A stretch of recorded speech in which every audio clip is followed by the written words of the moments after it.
Lost spring. ये chapter Indian author and journalist Anees Jung द्वारा लिखी गई book lost spring stories of stolen childhood का एक एक्सर्प्ट यानी अंश है। इस किताब में ऑथर ने सोसाइटी के डिप्राइव्ड बैकग्राउंड यानी वंचित पृष्ठभूमि के बच्चों की चैलेंजिंग लाइफ के बारे में बताया है। इन कहानियों को नैरेट करते समय ऑथर एनालाइज करती हैं कि कैसे ये बच्चे कभी ना खत्म होने वाली पॉवर्टी और ट्रेडिशंस यानी परंपराओं के कारण एक्सप्लॉइटेड यानी शोषित जीवन जीने पर मजबूर हैं। I want to drive a car. Mukesh अपना मालिक खुद बनने पर जोर देता है। मैं एक मोटर मैकेनिक बनूंगा, वो अनाउंस करता है। क्या तुम्हें कार्स के बारे में कुछ पता है? मैंने पूछा। मैं कार चलाना सीखूंगा, उसने मेरी आंखों में आंखें डालकर जवाब दिया। उसके सपने बैंगल्स के लिए मशहूर फिरोजाबाद शहर की धूल भरी सड़कों पर मिराज यानी मृग तृष्णा के समान धुंधले दिखाई पड़ते हैं। फिरोजाबाद में हर दूसरा परिवार बैंगल्स बनाने का काम करता है। ये शहर इंडिया की ग्लास ब्लोइंग इंडस्ट्री का सेंटर है, जहां फैमिलीज जनरेशंस यानी पीढ़ियों से फर्नेस के अराउंड वर्क करके ग्लास वेल्ड करके मानो सारी विमेन के लिए बैंगल्स बना रही हैं। मुकेश की फैमिली इनमें से एक है। किसी को नहीं पता कि मुकेश जैसे बच्चे के लिए हाई टेम्परेचर वाली ग्लास फर्नेस में बिना एयर और लाइट वाली डिंजी सेल्स में काम करना गैर कानूनी है। अगर कानून लागू किया जाए तो वो और उसके जैसे 20,000 बच्चों को उन हॉट फर्नेसेस से बाहर निकाला जा सकता है, जहां लंबे समय तक दिन भर काम करने के कारण वे अपने आंखों की ब्राइटनेस खो बैठते हैं। मुझे घर ले जाने की बात सुनकर मुकेश की आंखों में चमक आ गई। वो प्राउडली बताता है कि घर फिर से बन रहा है। हम गार्बेज से चोक्ड लेन्स पर आगे बढ़ते हैं, जहां टूटी फूटी वॉल्स, वॉबली यानी अस्थिर डोर्स और बिना विंडोज वाली झोपड़ियां हैं, जिनमें ह्यूमंस और एनिमल्स प्रीमीवल यानी आदिकालीन स्टेट में को एग्जिस्ट कर रहे हैं, एक साथ रह रहे हैं। वो ऐसे ही एक घर पर रुका और उसने वॉबली आयरन डोर को पैर से धक्का देकर खोल दिया। हमने एक आधी बनी हुई शैक यानी झोपड़ी में एंटर किया।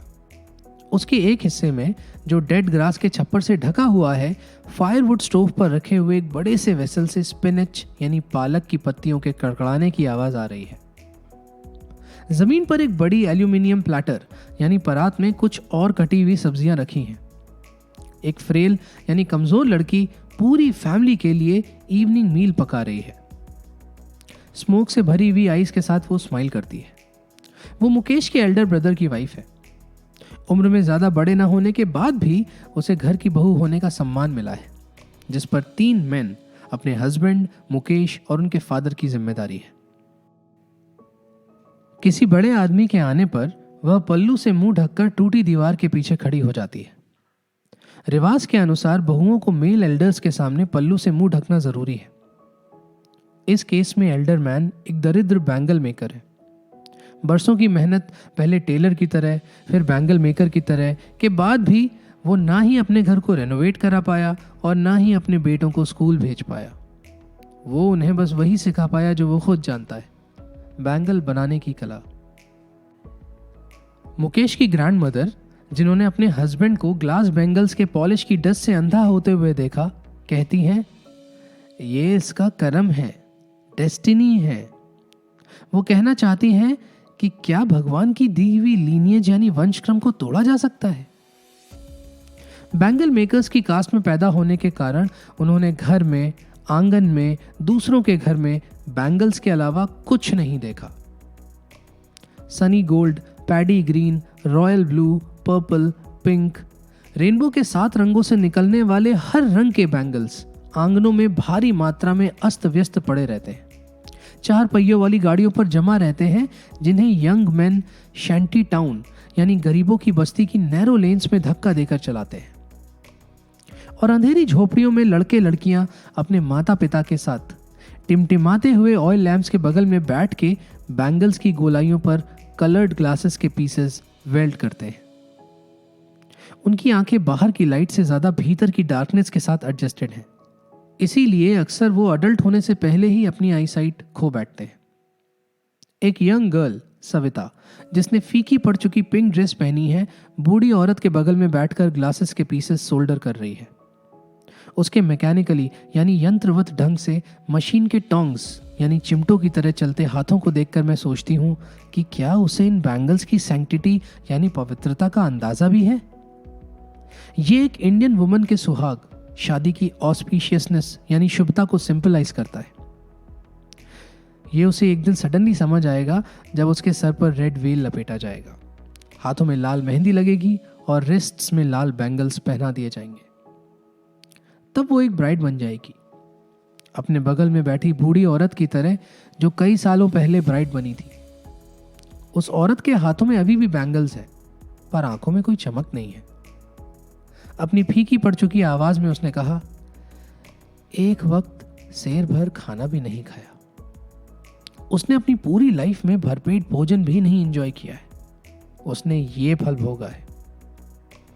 फ्लोइंग बियर्ड वाला उसका बूढ़ा पति कहता है, मुझे बैंगल्स बनाने के अलावा कुछ नहीं पता।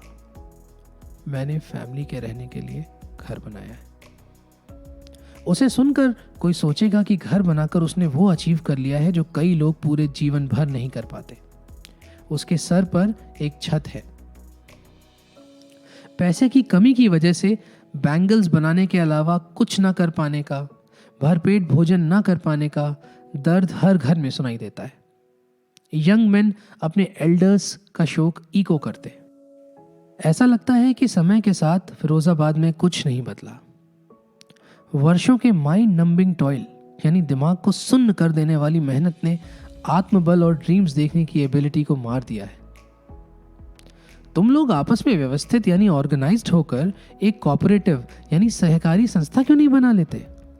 मैंने यंग मैन के एक ग्रुप से पूछा जो मिडिल मैन के विशियस यानी क्रूर सर्किल में पड़ गए हैं, जिसमें उनके फादर्स और फोर फादर्स भी फंसे थे। अगर हम व्यवस्थित हो भी जाए तो भी पुलिस हमें कुछ इलीगल करने के जुर्म में पेश करेगी और मार पीट कर जेल में घसीट देगी। जवाब आया, उनके बीच में कोई लीडर नहीं है, कोई नहीं है जो चीजों को अलग ढंग से देख सके। उनके पिता भी उन्हीं की तरह थके हुए हैं। वे अंतहीन ढंग से एक स्पाइरल में बात करते हैं जो पॉवर्टी, गरीबी से एपैथी, उदासीनता से ग्रीड, लालच और इनजस्टिस, अन्याय की ओर घूमती है। उनको सुनते सुनते मुझे दो डिस्टिंक्ट यानी अलग अलग वर्ल्ड्स दिखाई पड़ते हैं। एक गरीबी की जाल में फंसी हुई और बर्थ से जाति के स्टिग्मा में दबी हुई फैमिली, और दूसरा साहूकारों, पुलिस वालों, कानून के रखवालों, ब्यूरोक्रेट्स और पॉलिटिशियंस का विशियस सर्किल। इन दोनों ने मिलकर बच्चे पर एक बैगेज यानी बोझ इंपोज कर दिया है जिसे वो नीचे नहीं रख पाता। अवेयर होने से पहले ही वो इसे अपने फादर की तरह नेचुरली एक्सेप्ट कर लेता है। कुछ और करने का मतलब है डेयरिंग, और डेयरिंग उसके बड़े होने का हिस्सा नहीं है। जब मैंने मुकेश में डेयरिंग की झलक देखी तो मुझे खुशी हुई। मैं मोटर मैकेनिक बनना चाहता, उसने दोहराया। वो गराज जाएगा और सीखेगा, पर गराज उसके घर से काफी दूर है। मैं चल लूंगा, उसने इंसिस्ट किया। क्या तुम प्लेन उड़ाने के सपने भी देखते हो? वो अचानक से शांत हो गया। नहीं, वो जमीन को घूरते हुए बोला।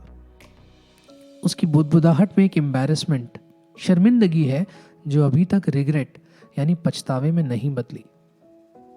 वो अपने शहर में तेजी से चलने वाली कार्स के सपने देखकर संतुष्ट है। फिरोजाबाद के ऊपर से कुछ ही प्लेन्स उड़ते हैं।